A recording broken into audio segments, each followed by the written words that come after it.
Uy sharoitida konserva mahsulotlarini iste'molga yaroqli yoki yaroqsizligini tekshirish mumkinmi?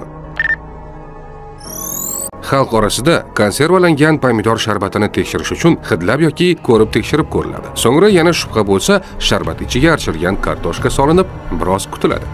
Agar kartoshka qoraysa, bu iste'mol uchun yaroqsiz. Agar kartoshka o'zgarmasa, bu iste'mol qilish uchun yaroqli degan tushuncha bor xalq orasida. Bu usul bir tiyinga qimmat usul.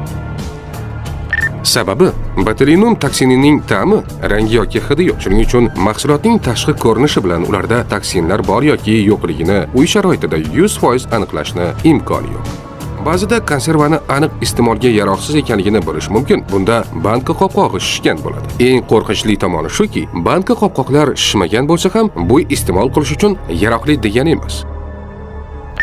Endi kartoshkaga kelsak, odatda kartoshka archilganidan so'ng 10-15 daqiqada qorayishni boshlaydi. Bu asosan kartoshkadagi oksidlanish jarayoniga bog'liq va buni konservaga hech qanday aloqasi yo'q.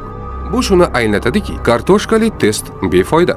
Bu o'lim bilan o'ynashish degani. Sababi, tasavvur qiling, uyda 20 ta pomidorli konserva banka bor. Undan nechtasi zaharli yoki yo'qligini bilmasdan iste'mol qilish deganidir. Biz necha yildan beri ichamiz, bizda bunday holat bo'lmagan deydigan odamlar ham topiladi. Bu toifali odamlarga javobimiz shuki, ko'za kunda emas, kunida sinadi. Uy sharoitida konserva mahsulotlarini xavfsiz tayyorlashni imkoniyati juda ham past. Sababi, botulizm qo'zg'atuvchisi tashqi muhitga o'ta chidamli bo'lib, 100 darajada 6 soat, 120 haroratda esa 10 daqiqagacha tirik qoladi. Salomatlik va strategik rivojlanish instituti ijtimoiy tarmoqlariga obuna bo'ling.